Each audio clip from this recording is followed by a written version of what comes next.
What if I told you that the Dutch Grand Prix could be the race that changes everything in Formula One?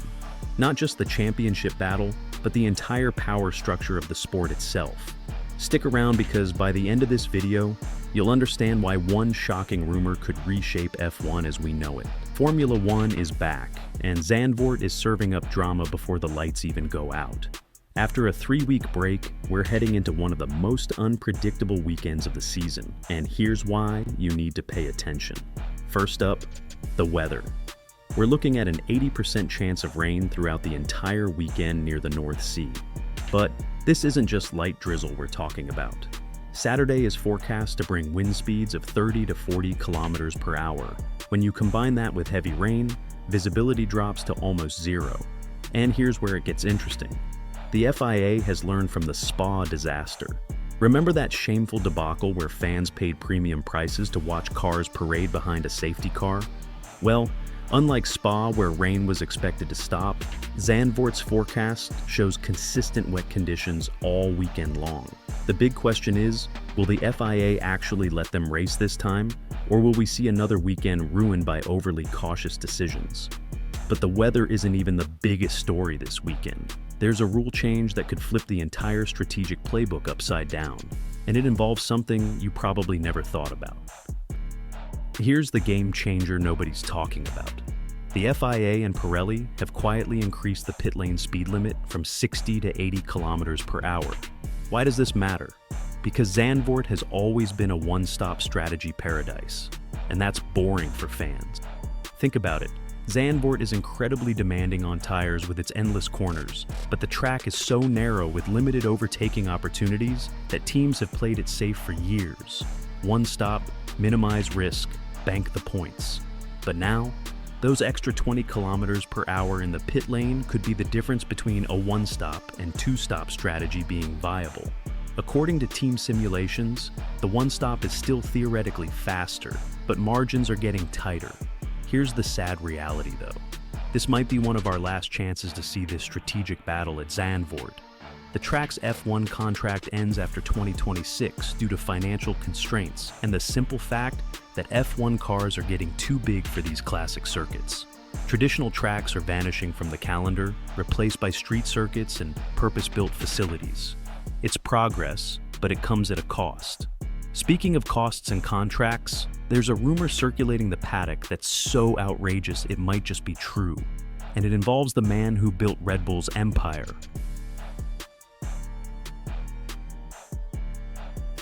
Let's talk about the elephant in the room. Max Verstappen's home race might not be the celebration Dutch fans are hoping for. Red Bull is struggling. The RB20 upgrades simply aren't working, and McLaren has leapfrogged them in pace. Lando Norris has won 3 of the last 4 races, and he's feeling it. In his own words, "I feel now more like the most complete driver I've ever been. Nothing makes my life feel different, but you're just more prepared for any situation." That's championship mentality talking, and it should worry Red Bull. Here's the brutal math. Max might not be enough to keep Red Bull in the top 3 of the Constructors' Championship anymore.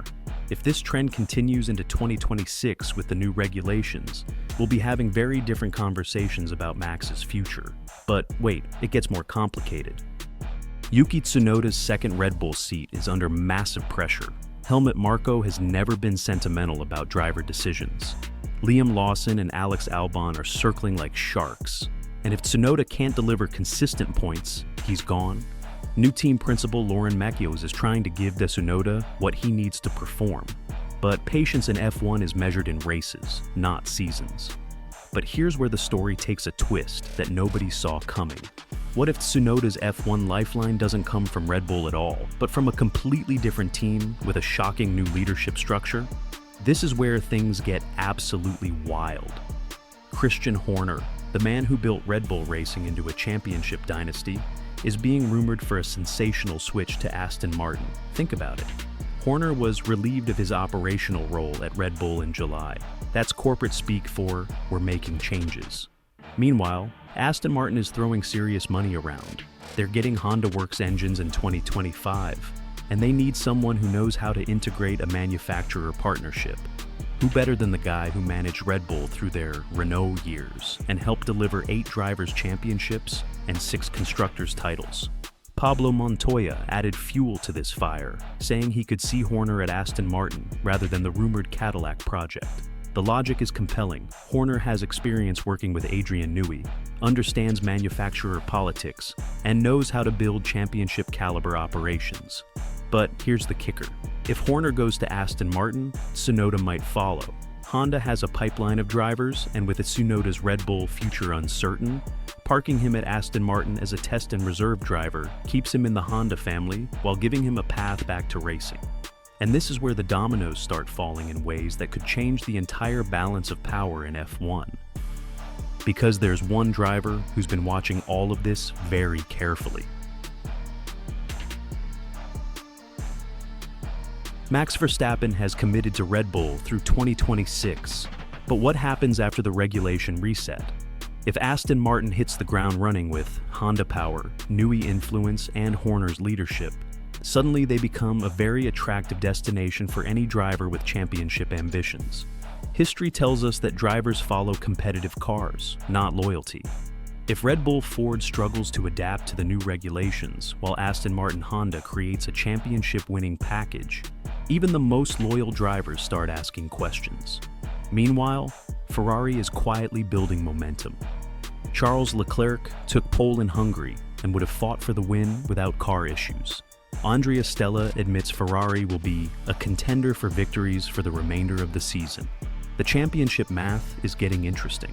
Norris has momentum, Verstappen has experience, Ferrari has speed, and now we might have a fourth player entering the game with serious intent. But none of this matters if this weekend goes wrong, because there's one scenario that could change everything we just discussed. Back to Zandvoort, this weekend isn't just about points, it's about momentum heading into the final stretch of 2024. If Norris wins at Verstappen's home race, the psychological impact could be devastating for Red Bull. If the weather conditions create chaos, we might see surprising winners that shake up the entire championship picture.